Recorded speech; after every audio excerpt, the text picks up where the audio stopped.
Shalom, peuple de Dieu.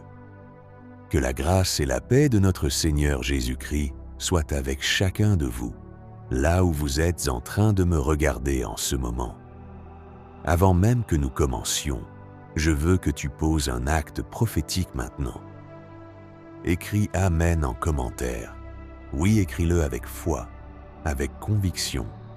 Et dis-moi le pays dans lequel tu me suis. Que tu sois en Afrique, en Europe, en Amérique, peu importe, écris ton pays, parce que je crois que Dieu va te localiser. Dieu va te visiter. Dieu va te toucher personnellement à travers ce message. Et si tu n'es pas encore abonné à cette chaîne Abika Parole de Vie, abonne-toi maintenant. Active la cloche de notification.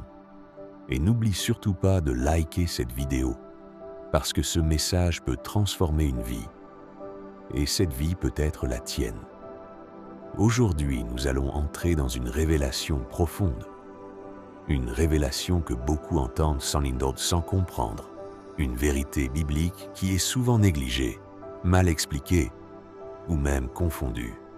Le thème de notre message est la différence entre Pâques et Pâques expliquée clairement selon la Bible. Oui, il y a une différence. Et cette différence est spirituelle. Cette différence est puissante. Cette différence peut transformer ta manière de voir Dieu, ta manière de vivre ta foi et même ta manière de célébrer. Écoute-moi bien. Beaucoup de gens disent Pâques sans savoir ce qu'ils disent. Beaucoup de gens parlent de Pâques sans comprendre son origine. Mais aujourd'hui, tu ne seras plus dans l'ignorance. Parce que la Bible dit dans Osée 4, verset 6, « Mon peuple périt faute de connaissance. » Cela veut dire que ce n'est pas le manque de prière seulement qui détruit, c'est le manque de compréhension. Et aujourd'hui, Dieu va te donner la compréhension. Commençons au commencement. Revenons en arrière. Revenons en Égypte. Le peuple d'Israël était en esclavage. Pas pour un jour, pas pour une semaine, mais pendant des années. Ils étaient fatigués, opprimés, humiliés, exploités. Ils criaient à Dieu. Et Dieu les a entendus. Et Dieu a décidé d'intervenir. Dieu a levé un homme appelé Moïse. Et Dieu a dit, « Va dire à Pharaon de laisser partir mon peuple. » Mais Pharaon a résisté. Alors Dieu a envoyé des plaies. 1, 2, 3, jusqu'à 10. Et la dernière plaie était la plus terrible, la mort des premiers-nés. Mais écoute bien ceci, c'est là que commence la Pâque. Dieu a donné une instruction précise à son peuple. Il a dit, « Prenez un agneau sans défaut, sacrifiez-le, prenez son sang et mettez-le sur les portes de vos maisons. » Et dans Exode 12, verset 13, Dieu dit, « Le sang vous servira de signe. Je verrai le sang et je passerai par-dessus vous. » Voilà la Pâque, le passage de Dieu au-dessus du danger, le passage de la mort au-dessus de ta vie, le passage du jugement sans te toucher. Comprends ceci profondément. Ce n'était pas une religion, c'était une instruction divine. Ce n'était pas une tradition, c'était une stratégie de survie. Et ceux qui ont obéi ont été protégés. Ceux qui n'ont pas obéi ont subi. Maintenant, laisse-moi te poser une question. Qu'est-ce qui fait la différence entre deux personnes dans une même situation? Ce n'est pas toujours leur intelligence, ce n'est pas toujours leur force, c'est l'obéissance à la parole de Dieu. Le sang était la clé. Le sang faisait la différence. Le sang parlait. Le sang protégeait. Le sang couvrait. Maintenant, écoute ceci. Cette Pâque n'était pas la fin de l'histoire. C'était une annonce. C'était une prophétie. C'était une image de quelque chose de plus grand. Parce que des années plus tard, Dieu allait envoyer un autre agneau. Pas un agneau animal, mais un agneau spirituel. Pas pour une maison, mais pour toute l'humanité. Dans Jean 1, verset 29, il est écrit « Voici l'agneau de Dieu qui ôte le péché du monde. » Cet agneau, c'est Jésus-Christ. Et dans 1 Corinthiens 5, verset 7, la Bible dit clairement « Christ, notre Pâque, a été immolé. Tu comprends maintenant? Jésus est la Pâque. Jésus est l'accomplissement. Jésus est le sacrifice parfait. Comme l'agneau en Égypte était sans défaut, Jésus était sans péché. Comme l'agneau a été sacrifié, Jésus a été crucifié. Comme le sang a été appliqué sur les portes, le sang de Jésus a été versé sur la croix. Mais voici la différence. Le sang de l'agneau en Égypte protégeait temporairement. Mais le sang de Jésus protège éternellement. Maintenant parlons de Pâques avec un S. Pâques, ce n'est pas seulement la mort de Jésus, c'est aussi sa résurrection. Et ça, c'est la clé. Parce que beaucoup de gens s'arrêtent à la croix. Mais la croix sans la résurrection n'est pas complète. Dans Matthieu 28, verset 6, il est écrit « Il n'est pas ici, il est ressuscité ». Voilà Pâques, la victoire, la puissance, le triomphe sur la mort. Donc, écoute bien ceci et retiens-le toute ta vie. La Pâque est une annonce. Pâques est un accomplissement. La Pâque est une ombre. Pâques est la réalité. La Pâque est une prophétie. Pâques est la manifestation. Et maintenant, qu'est-ce que cela change dans ta vie? Tout. Absolument tout. Parce que si Jésus est ta Pâque, alors tu es protégé. Si Jésus est ta Pâque, alors le mal passe au-dessus de toi. Si Jésus est ta Pâque, alors tu n'es plus sous la condamnation. Romains 8, verset 1 dit « Il n'y a donc maintenant aucune condamnation pour ceux qui sont en Jésus-Christ. » Je veux que tu prennes un moment maintenant. Ferme tes yeux si tu peux et écoute ceci.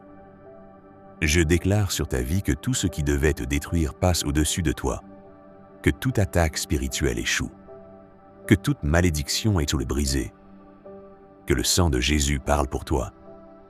Répète après moi, je suis couvert par le sang de Jésus, je suis protégé, je suis libéré. Si tu crois cela, écris Amen encore une fois en commentaire. Partage ce message autour de toi. Maintenant, reste bien concentré, parce que ce que nous allons voir maintenant va encore t'ouvrir les yeux spirituellement. Beaucoup de personnes connaissent l'histoire de Moïse, mais peu comprennent la profondeur de ce qui s'est réellement passé cette nuit-là en Égypte. Cette nuit n'était pas une nuit comme les autres. C'était une nuit de séparation, une nuit où Dieu a fait une différence claire entre son peuple et le reste du monde. Imagine la scène, le silence de la nuit. Chaque famille enfermée dans sa maison. La peur, la tension, mais aussi la foi, parce que Dieu avait parlé. Dieu avait donné une instruction. Et cette instruction était simple mais puissante. Applique le sang. Ce qui est incroyable, c'est que Dieu n'a pas dit « Regardez votre niveau de foi ». Il n'a pas dit « Regardez votre passé ». Il n'a pas dit « Regardez votre comportement ». Non. Il a dit « Je verrai le sang ». Cela veut dire que la protection dépendait du sang, pas de la perfection des personnes. Et ça, c'est une révélation puissante pour toi aujourd'hui. Parce que beaucoup de gens pensent qu'ils doivent être parfaits pour être protégés, parfaits pour être bénis, parfaits pour être acceptés par Dieu. Mais la vérité, c'est que ce n'est pas ta perfection qui te sauve, c'est le sang de Jésus. Comprends ceci profondément. En Égypte, il y avait des familles israélites imparfaites, mais elles ont été protégées parce qu'elles avaient le sang. Aujourd'hui encore, tu peux être imparfait, mais si tu es couvert par le sang de Jésus, tu es protégé. Maintenant, laisse-moi t'emmener plus loin. Après cette nuit, quelque chose s'est passé. Le peuple d'Israël a été libéré. Ce qui les retenait depuis des années a lâché en une nuit. Pourquoi? Parce que le sang avait parlé. Et ça, c'est un message pour toi. Ce qui te bloque depuis des années peut tomber en un jour, en un moment, quand le sang de Jésus intervient dans ta situation. Une maladie peut disparaître. Une situation peut changer. Une porte peut s'ouvrir. Mais il y a une condition. Il faut reconnaître la puissance du sang. Maintenant, revenons à Jésus. Quand Jésus est venu, il n'est pas venu au hasard. Il est venu exactement dans le timing de Dieu. Et ce qui est puissant, c'est que Jésus a été crucifié pendant la période de la Pâque. Ce n'est pas une coïncidence, c'est une précision divine. Parce que Dieu voulait montrer que Jésus est l'accomplissement parfait de ce qui avait commencé en Égypte. Quand Jésus a versé son sang, ce n'était pas pour une maison seulement, mais pour toutes les nations. Ce n'était pas pour une nuit seulement, mais pour l'éternité. Ce n'était pas pour un peuple seulement, mais pour toute l'humanité. Et maintenant, écoute ceci attentivement. Beaucoup de gens célèbrent Pâques, mais ils ne vivent pas Pâques. Ils mangent, ils se réjouissent, ils s'habillent bien, mais ils ne comprennent pas la puissance spirituelle derrière. Pâques, ce n'est pas seulement une fête, c'est une victoire. C'est la victoire sur le péché. C'est la victoire sur la mort. C'est la victoire sur l'ennemi. Quand Jésus est mort, tout semblait fini. Les disciples étaient découragés. Ils pensaient que tout était terminé. Mais le troisième jour, quelque chose d'extraordinaire s'est produit. Jésus est ressuscité. Et cette résurrection change tout. Parce que si Jésus n'était pas ressuscité, notre foi serait vaine. Mais il est vivant. Et parce qu'il est vivant, tu peux vivre. Maintenant, pose-toi cette question. Est-ce que tu vis vraiment dans la réalité de Pâques? Ou est-ce que tu te contentes de célébrer sans comprendre?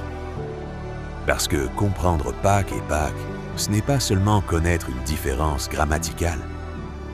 C'est entrer dans une dimension spirituelle. La Pâque te montre que le sang protège. Pâques te montre que la vie triomphe. La Pâque te montre la délivrance. Pâques te montre la victoire totale. Et maintenant, je veux que tu comprennes ceci. Si Jésus est ressuscité, alors tes problèmes ne sont pas plus forts que lui. Si Jésus a vaincu la mort, alors il peut vaincre ce que tu traverses aujourd'hui. Je veux parler à quelqu'un maintenant. Peut-être que tu te sens bloqué. Peut-être que tu te sens perdu. Peut-être que tu traverses une situation difficile. Écoute ceci. La même puissance qui a ressuscité Jésus est disponible pour toi aujourd'hui. Romains 8, verset 11 dit que l'Esprit qui a ressuscité Jésus habite en nous. Cela veut dire que tu portes en toi une puissance de résurrection. Alors arrête de te voir comme faible. Arrête de te voir comme limité. Tu es couvert par le sang et tu es rempli de puissance. Maintenant, prends encore un moment. Écris Amen en commentaire si tu crois que Dieu est en train de te parler. Partage cette vidéo avec quelqu'un qui en a besoin. Que Dieu te bénisse. Shalom.